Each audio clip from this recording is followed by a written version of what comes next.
Hey, what's going on guys? Migzuba here, and in today's video we're going to be taking a look at a Mardu Knights deck for standard best of one. So this is an aggressive tribal deck that lets us leverage some knight payoffs like Inspiring Veteran, which is our Knight Lord. It gives everyone +1/+1, and Worthy Knight in order to go wide, go tall, and kill the opponent. So we'll get into the curve. We have Venerable Knight at 1. It buffs another knight when it dies and has a really good aggressive stat line with 2/1 for 1 mana. The Fervent Champion. You guys know this card from Mono Red. It gives the +1/+0 buff to every single creature in our deck, making it much more valuable here. And the first strike is really cool with the Rimrock Knights and the Black Lance Paragons. We have Worthy Knight, which is the other main payoff of the deck. It lets us create a 1/1 white human every time we cast a knight. If these tokens were knight cards, this card would be absolutely insane. But the main backdraw is that your Inspiring Veteran doesn't buff your 1/1s, but I definitely still think it's worth playing. The Black Lance Paragon lets us hold up some stuff at instant speed. We have a little bit of instant speed interaction in the deck with the Paragons, the Heartless Acts, maybe a Trick Pump with the Rimrock Knight, and a Standard Bearer. But against Mono Red, this card can be a pretty good blocker. You can get in on a cleave target to give it Death Touch and basically kill anything. And if not, just you can hold up mana and play it on the opponent's end step, and a 3/1 body for 2 is pretty good. 2 Heartless Acts. During my first build of this deck, I ran absolutely no removal, and I just figured we'd try to get the opponent dead as soon as possible. But against stuff like Lovestroke Beast and Questing Beast, you want a out that isn't the cleave and that you can cast cheaply. So I found 2 Heartless Acts to be pretty good. Rimrock Knight. This card is great. A combat trick for 1 mana and a creature on the other end.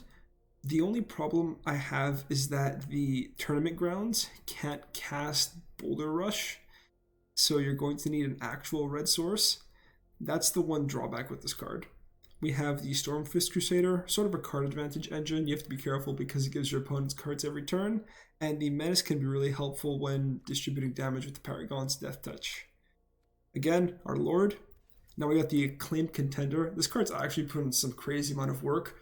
When it enters the battlefield, if you have another knight and that card's really important, it won't just do it. You have to have another knight. You look at the top 5 cards of your library, and it adds literally any card from your deck to your hand that isn't a land or the Heartless Act. It's basically any knight or legendary equipment. It also has the clause of aura or equipment, legendary artifact, which this is, and it is an equipment too, so I mean you have a double clause to add the cleave. Standard Bearer. Another thing you can hold up at instant speed after you did some mass blocking. Maybe you blocked with a lot of 1/1s in order to stay alive and then flashed in a Standard Bearer to reload. It's not bad. I haven't had too much use for it. You can try the 4th Contender if you're not happy with it. Maybe add more interaction. Kind of like a flex spot.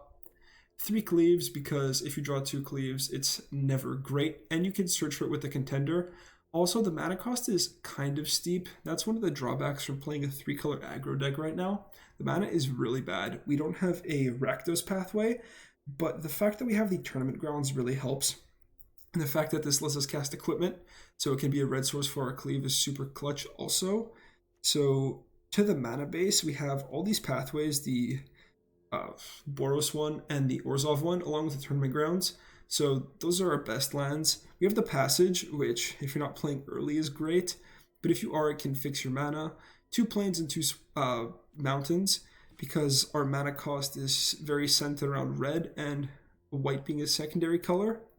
But then again, this adds 3 mana like symbols devotion to the cost, so you can kind of cut this down to like 13. But you still want a 2nd plains, I think, and the 1 swamp, because you always want to be able to fetch it off Passage. For Bolt lands, we run 2 smashing as more removal and 1 Amiria's Call. You can play a, what's the other one called? Agadeem's Awakening if you want in the spot. I just found like I was never going to have triple black, and I had a better chance of having triple white. I also don't want to play any tapped lands. The only potential tap land in the deck is the Fabled Passage, but aside from that, we're an aggressive deck that wants to curve out and kill our opponent as fast as possible. So yeah, guys, that's the list. It will be in the description down below, and let's get into some games. Okay, one lander. Do I keep because double fervent champion? I should really mulligan, but if I draw any white source, we're super happy. Alright. We're keeping a one lander because it casts two of our spells. Actually, it casts four, technically, of our spells. So, yeah, get in there. Easy planes off the top. We do it. That's so funny. Alright. So, play out the champion. They can buff each other. And play the worthy knight. I actually just high rolled that so hard.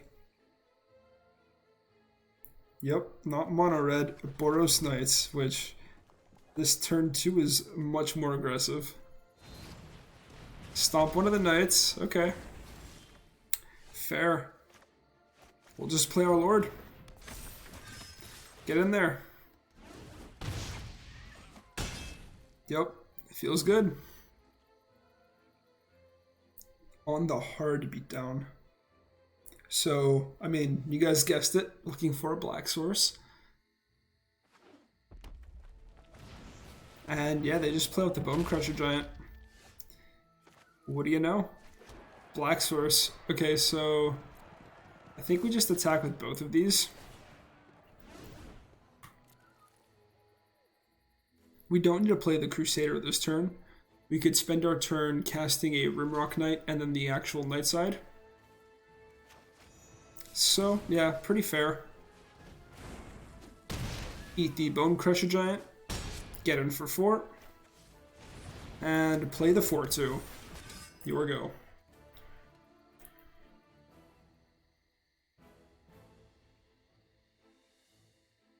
I actually got so lucky. It's disgusting. For any of you wondering, the right play is 100% to mulligan. I just said fuck it and really high rolled the opponent. Alright, now this hand makes a lot more sense. So that's a pretty fair keep. Alright, so this is our white source, this is our black source, so this is our red source. Never afraid to pay that 3 life on turn 1. Let's go. We are the beatdown. Okay. Which one is this? Is it? Cool. Still don't know how the alternate arts work. Or not work, I don't know how they look. Alright. So we'll poke in. See if this is just a shock. It might be.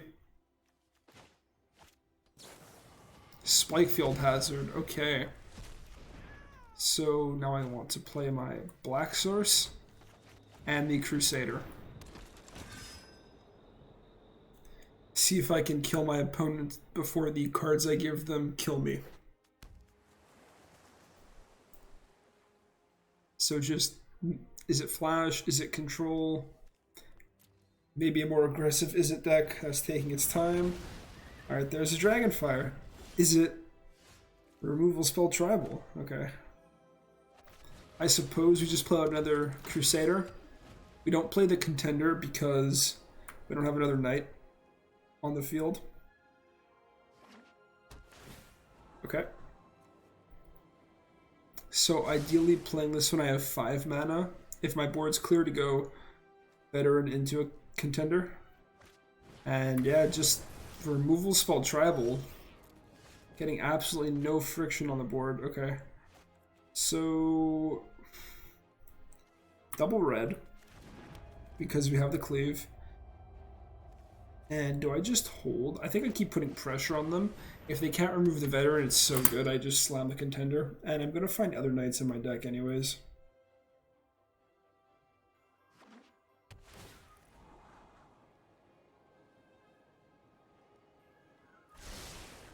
And they really just have the best answer to my deck. Just removal spell tribal, cheap red removal. And there's a riddle form, okay. So play this out and play the Contender. What do you have for 1 mana? This could be an op, so we definitely don't attack with the veteran. Okay. I think it's the Worthy Knight here. It presents the most long-term value if we hit more knights. So let's grab a plains and play it out. Which is also why I didn't crack the passage. I wanted to know what color of mana I might need to fetch based on whatever I got with Contender. And we don't attack here because they can have any sort of 1 mana instant speed spell and then block with the Riddle form. So we don't want to attack until he can play a cleave.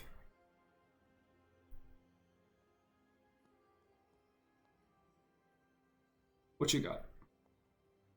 I love this as sort of a mid-game play.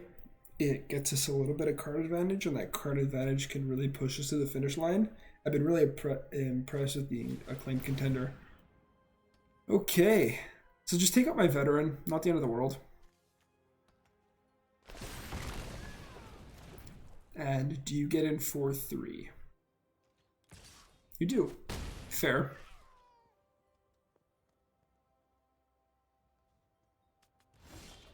And that's all my opponent got for now. So we just smash.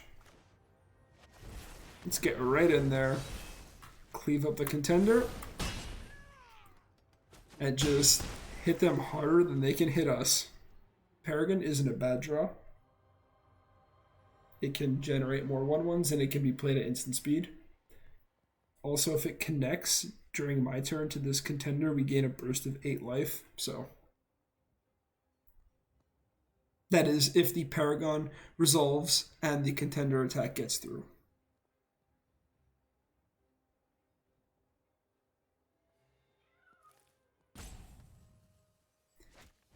Alright, Confounding Conundrum. Not great right now. This is essentially a 2-mana cantrip against us. I mean, it's annoying with Fabled Passage, but that's really it. We just have to play around it.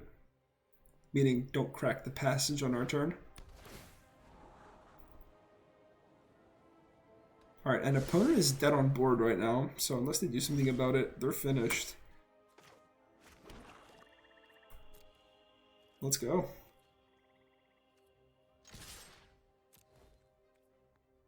What you got? Riddle form is tapped. Is that just lethal? Brazen Borrower, maybe? Maybe a Dragonfire for the Knight. Brazen Borrower, my Contender. You don't love to see that.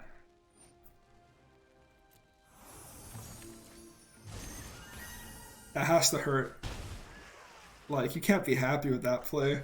Alright, Contender. Give me a 1/1. Get me another ETB. Let's just go for another Contender. While the opponent's tapped out. More 1/1s. More value. And we have stocked up on resources. 6 mana that we've assembled, not looking too bad. 2 of all our colors. Cleave on the field. And now we look at the opponent and say, can you get out of this, or am I just going to beat your face in? Brazen Borrower does absolutely nothing. And we have on-board lethal. Alright. I think the best way to get back into this, or I say get back into this, get out of this, is by killing me. So if they can muster up 11 damage, which I don't even know if it's possible at this point. With like a perfect combination of, let's say it was triple shock. Triple shock would that even do it? 1, 2, 3, 8, 9, 10. I think triple shock is exactly what they need, and they only have 2 cards in hand. So yeah, triple shock is 6. This is 7, 8, 9. This is 10, 11, 12, 13. Alright, so a bit of overkill, but you guys get what I'm saying. And just some more land. Sure. Let me just make sure I'm tapping correctly. Is this red? No, it's just 3 of anything. I'll actually leave a plains untapped. Tap like that and suit up one of my contenders. If they bounce it, I guess I'm still pretty happy.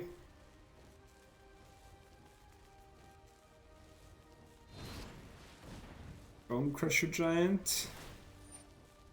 Okay. What do you Bone Crush? Targeting the contender. So this is a Spike Field Hazard.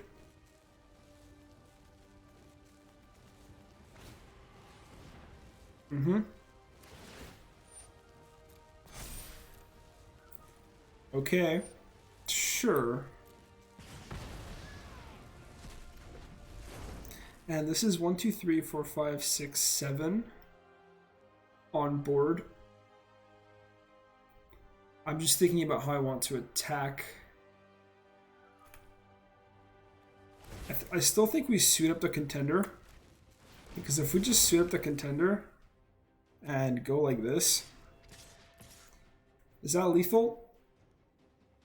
They have to double block it. Yeah, we just go attack all, right? And they can't survive. I don't want to do the exact math. Math is for blockers. Kill me. I mean, if I was just going to say fuck it and attack all in, I should have just cast the Venerable Knight before combat. Yeah, I mean, you got to assign blockers. You probably want to throw everything in front of the cleave. Uh-huh. And this doesn't really matter.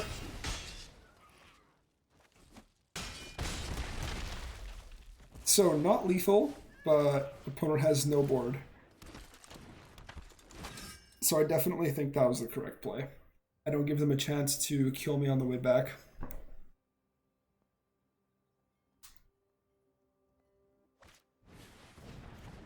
Riddle form, and that's just game, guys.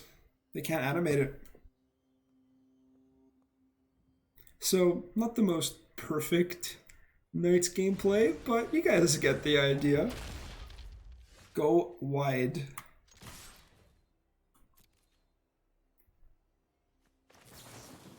Now we're just going to flex on them for a minute.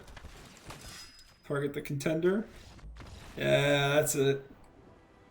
I mean, I really like their deck, but I don't think I'd play a Confounding Conundrum. I think it's just way too situational. Okay, mana's good. But no one drop. So do we play this out? It's a Luris deck, so let's just play this on... Okay, this is our black source. This is... Maybe we just play this out. I could always just play the Tournament Grounds turn 1, but that kind of telegraphs what we're doing. And, yeah. Opponent knows what they're after. Let's go for it. This is going to be a Thieves Guild Enforcer. Sorry, just a minute of a brain fart there. Alright, what you get? Not bad. Pretty good playables. Ooh, Theros lands. I love Theros lands. Yeah, you read that, Knight. You read it all the way. So. We make... Let's make an actual black source first. To cast our Heartless Act. Because these both can't be it. I think we attack first. I have Heartless Act and Paragon as instant speed stuff. Alright, Thought Thief. Alright, how would you like to block? No blocks. Okay. So, Contender. Other tapped out. Make a 1/1. Get me... Ooh, all good cards.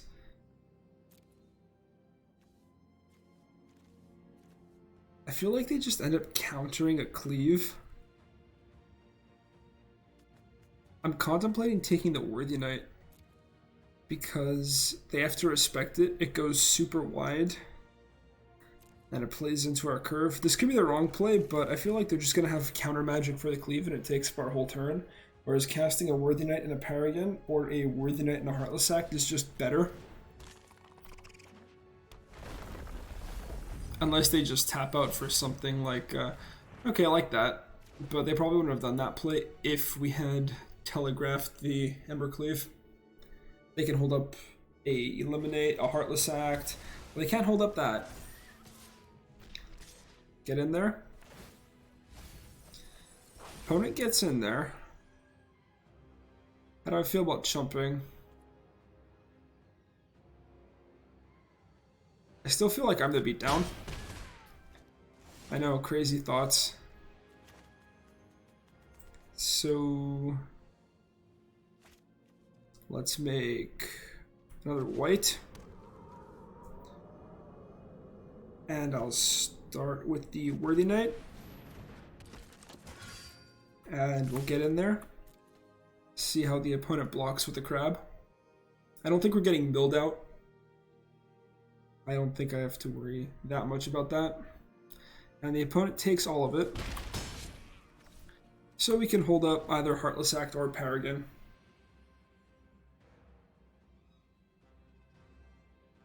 They pretty much had a free block on this 1-1. They took 1 damage for no reason. And opponent's gonna mill me hard. Okay, they hit some cards I don't really want. Perfect. Don't mill my lords, contenders, cleaves, all that's good stuff. Lord, cleave. Alright. Gotta love rogues, guys. Alright, Heartless Act again. So I can cast this Paragon, or I can just let this thing die. Which, by the way, that would have taken out whatever I put my cleave on. Okay, let's sure, let's actually take that damage.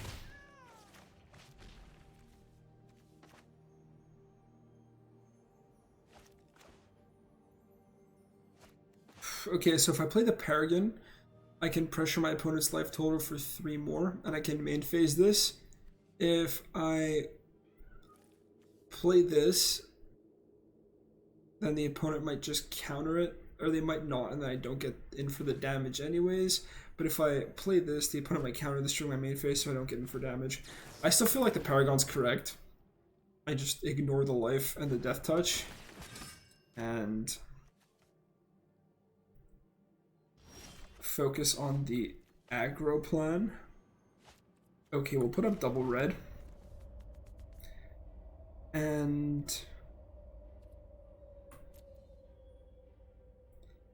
okay, opponent's letting me get to combat. So after we declare attackers, we will... Actually, I kind of want that white source. I'm trying to bluff cleave, but I really don't have it. So I'll go here, and I want 1 black, 1 red. Okay, this is fine. I actually want 1 black, 1 white, and then 1 of anything. So we take out the Thieves Guild Enforcer successfully.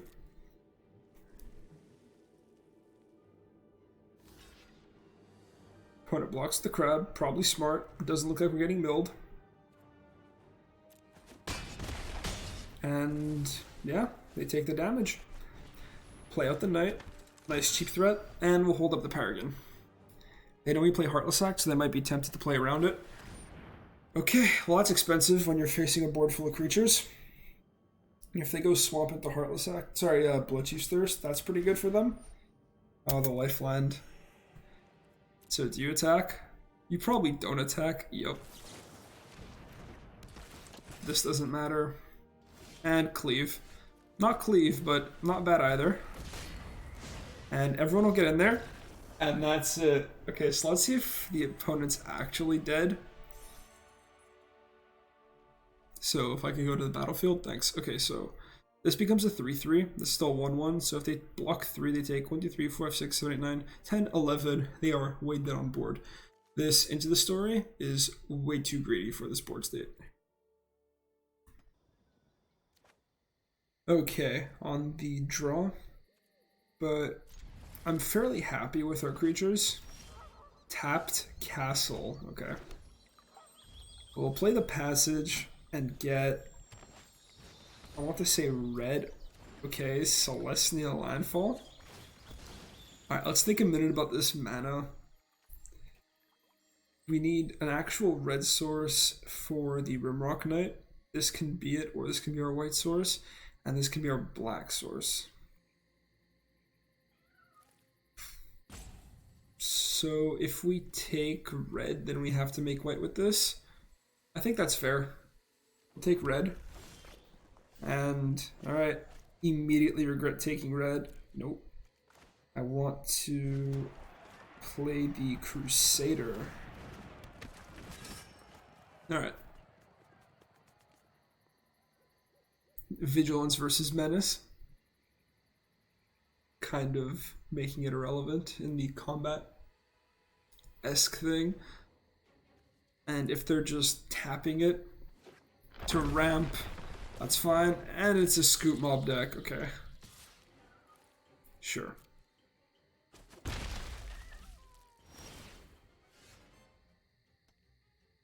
So they can do this at instant speed, I think. Yep. So we might be giving them a land here. It's so jokes how if I'm playing control, I actually eat this deck up. But now I'm kind of nervous. I'm like, oh man, are they going to be able to get to me? Okay. Well, I definitely want to hold one red up, so we'll play this out, play out the veteran, and just hold up my Rimrock Knight and get in there.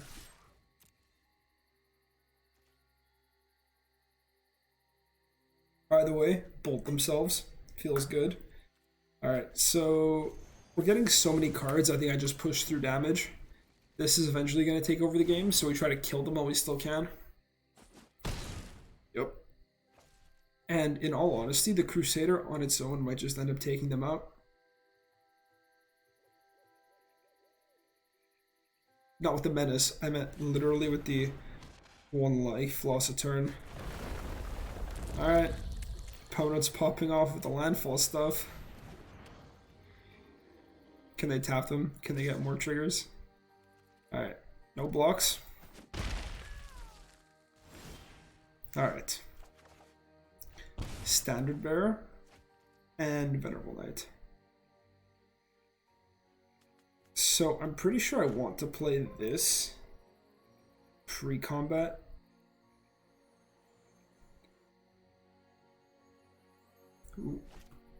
I want double red here, and then probably a white and a red. So double red like that. Sure. Alright. And I'll attack with the Crusader. I can get this thing up to 6 power, so they're going to need to put a lot in front of it to not die, or they can just double chump block, which I guess I'm fine with. They can triple block with the Cobra. Alright, so they triple block.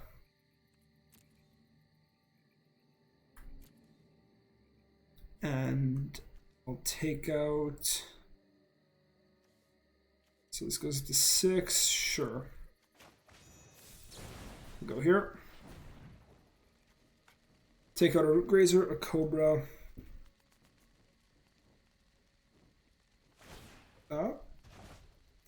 Okay, so they want their landfall triggers. On the bright side, it lowers the amount of mana they have. Okay.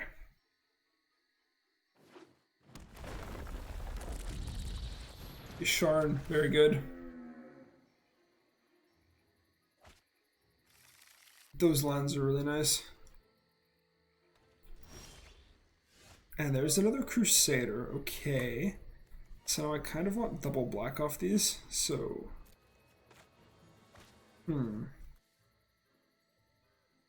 to attack in with the Venerable Knight, maybe, I think it just gets chump blocked. These are just 1/1 insects. If Yasharn blocks it, I guess I'm fine. Sure, we'll go in.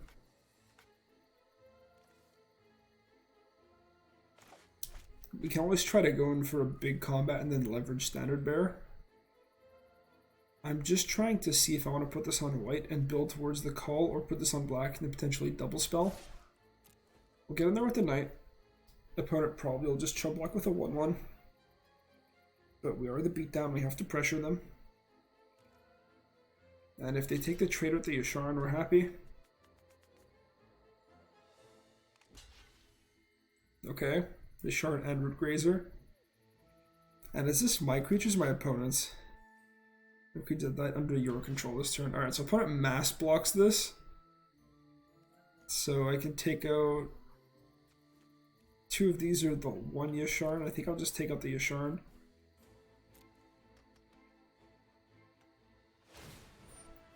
Okay. Landfall trigger off the Root Grazer. Alright. We're nearing the point where Scoot Swarm takes over the game, and I don't really like that point. So we'll go with the Crusader, big menace creature. And I don't think my opponent will attack in. So we'll just play this out and play this on white. Okay. So 1 more white source and we can actually cast the call, which might be how we finish this job. Ooh, that's a problem. No attacks. We have to remember that our opponent can cast, we can put a land on the board at instant speed. And any land, and we can make 7/7s. So if I attack with the Crusader, I mean, this is a 3/3 first strike. So we'll play it out.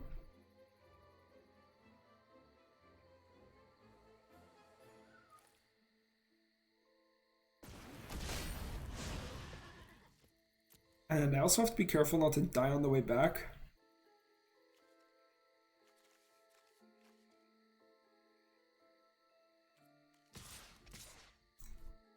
So I'll send these 2.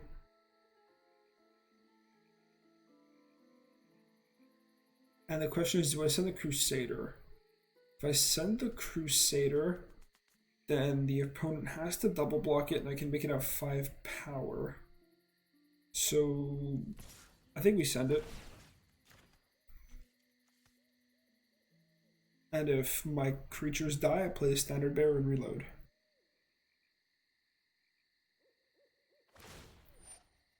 Alright, just kind of worried about that. Here comes the Scoop Mob.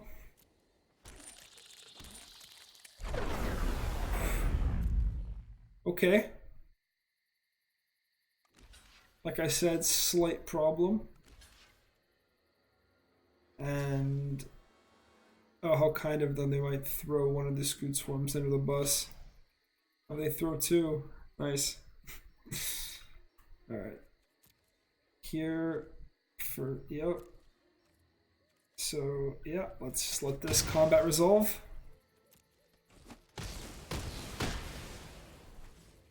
And I think that's one of the better Standard Bearers we're gonna get. So let's load up.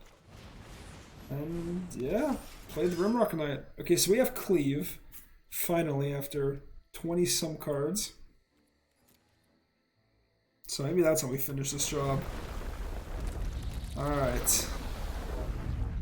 Opponent pumps the team.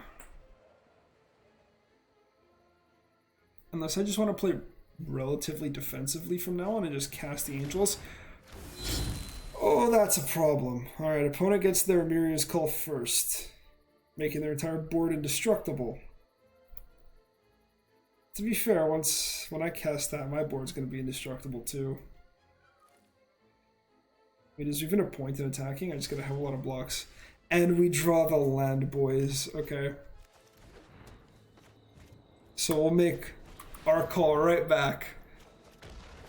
Yeah, now we make our lads indestructible. I mean, I can attack the Rimrock Knight. It's not even able to block, so I guess we just throw it. If the opponent wants to trade for an angel, I'm happy. Yeah. Like, it actually does nothing as a blocker, so doesn't matter. Okay, Sharn will get more land.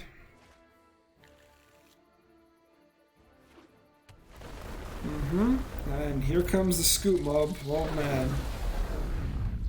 That Jerboa looking absolutely terrifying combined with the Screw Swarm. But hey, on the bright side, our team is indestructible. Theirs isn't. Okay, Cobra. And what's the attacks? No attacks. Alright. I'm going to try to cheese out a victory with Cleave and the Flyers.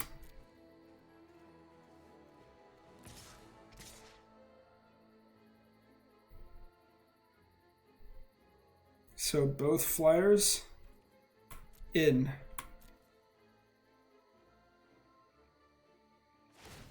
We'll see if this plays out how I hope it does. Okay, so they makes both of them 5/5s. After about 1 million landfall triggers. So we can hit resolve on those. Okay. So we go to blockers now.